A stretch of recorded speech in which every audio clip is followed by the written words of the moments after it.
Today we've got a lot of news about Spider-Man Brand New Day, and some of it is coming straight from the director himself, Destin Daniel Cretton. And honestly, everything we're hearing points to this being the most emotionally intense Spider-Man movie we've ever gotten.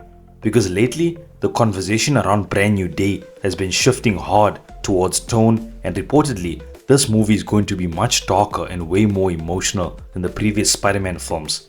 Which is wild when you really think about it, because Spider-Man No Way Home was already pretty damn emotional, and Destin Daniel Cretton himself basically confirmed that shift when he talked about Tom Holland's performance in this movie. He goes on to say, "I am really excited for everyone to see Tom Holland in this movie because he killed it. His performance is incredible. He went to places that I think people and fans and just anyone who watches the movie I think will feel very connected to the emotions that we're exploring." This alone tells you what kind of Spider-Man story we're dealing with here. Now again, we've been hearing over and over again that this movie is going to hit emotionally hard, and on top of that, we now have a plot leak that essentially pulls together everything we've heard so far and turns it into one cohesive outline of what this movie is shaping up to be. And of course, we're still waiting on that trailer. We've also heard recently that Sony has been pretty indecisive about when they want to drop it. Some reports say it could honestly come out any day now. Like if Sony wanted to drop it tomorrow, they absolutely could. But at the same time, we're also hearing that they're targeting the week of the Super Bowl, not the Super Bowl itself. And honestly, that makes a lot of sense. You don't want to compete directly with Avengers Doomsday, because as much as I love Spider-Man, the Avengers Doomsday trailer would probably dominate. So releasing it before the hype hits or right after to ride that wave both make sense. Either way, these are two insanely anticipated movies, and everybody's just waiting on those full official trailers. So with all that context, let's talk about this plot leak. This leak is really interesting because, like I said, it lines up with a ton of the reports we've already heard about Spider-Man Brand New Day. There are new details here that we're going to talk about, but honestly, based on the leaked trailer footage that's been going around and what we've been hearing about the updated version of the trailer, because yes, they did remix it after that leak, it really feels like this is the movie. With a few exceptions that haven't been fully confirmed yet, but overall, this feels accurate. So let's dive in. The movie reportedly opens in a deep dark depression following the ending of No Way Home, and that just makes sense when you really think about how that movie ended. It was bleak. Everyone forgot who Peter Parker was. He lost everyone. Aunt May is gone and she's not coming back. Happy doesn't remember him. MJ, his girlfriend, doesn't know who he is anymore. Ned doesn't either. Peter didn't just lose people, he lost his entire life, and apparently that emotional loss is a huge part of this movie. The leak says Peter has lost everything: Aunt May, MJ, Ned, and he feels like a ghost. At one point, he reads a letter to MJ, realizing she's better off without him. Now I don't think he actually gives her the letter. I think this is Peter writing it, reading it to himself, and deciding not to deliver it, just like the end of No Way Home. The same logic applies to Ned. He avoids contacting both of them to keep them safe. And this is where the movie makes something very clear. This is not a fun high school Spider-Man adventure. This is a psychological character study, which honestly lines up perfectly with everything we've been hearing. At one point, Peter does seek MJ out, but when he finds her, she's with Harry Osborn. And we've heard rumors about this before, but I really hope this is true.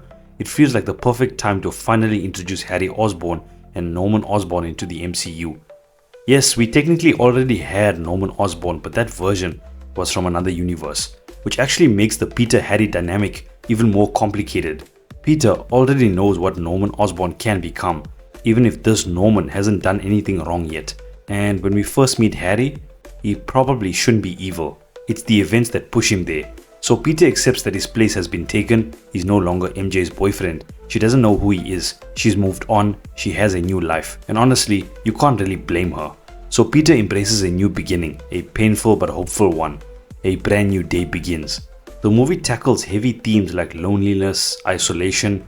Peter starts seeing Spider-Man as a curse, not a gift. And that's classic Spider-Man storytelling.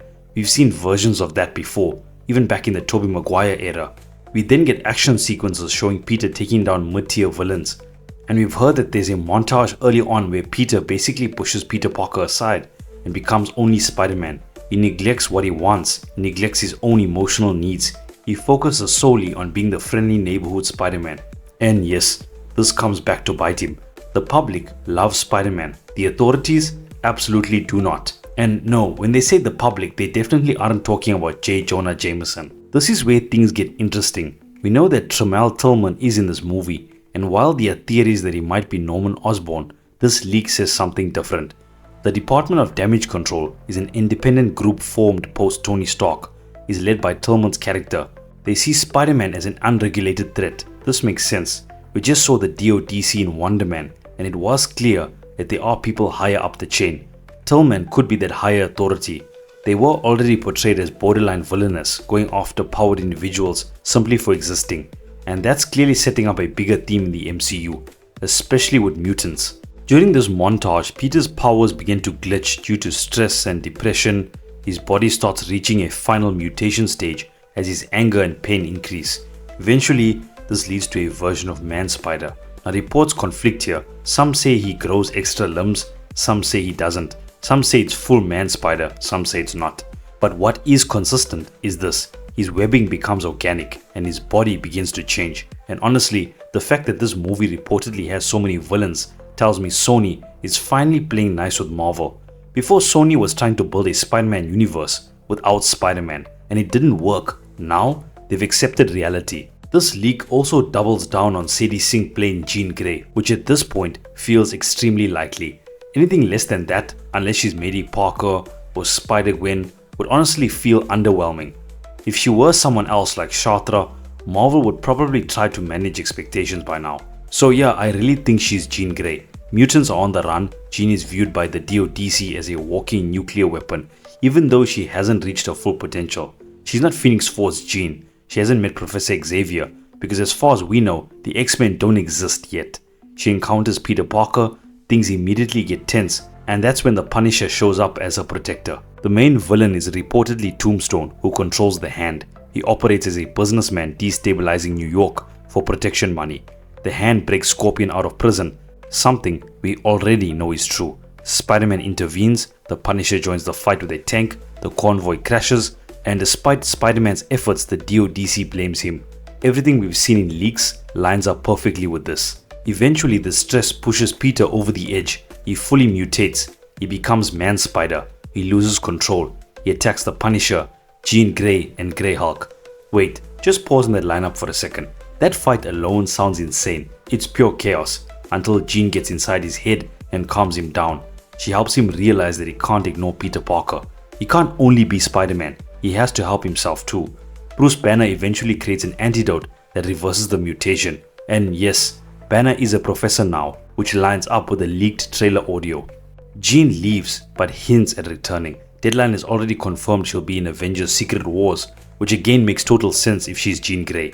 Peter finally accepts that he must be both Peter Parker and Spider-Man. And yes, with great power comes great responsibility. Aunt May's words. The post-credit scene, Tombstone acquires a vial containing the Venom symbiote. Not Tom Hardy's Venom, but a new one. A new Eddie Brock, a new Venom. And yes, I think we're heading towards the Sinister Six. Honestly, I really like this. It's emotional, it's intense, and I still believe MJ and Peter will reunite after Avengers Secret Wars. Drop all your reactions and theories in the comments below. If you enjoyed this breakdown, make sure to like the video, subscribe, and ring the notification bell to get alerts to all my latest videos. Thank you so much for watching, and I'll see you guys in the next one.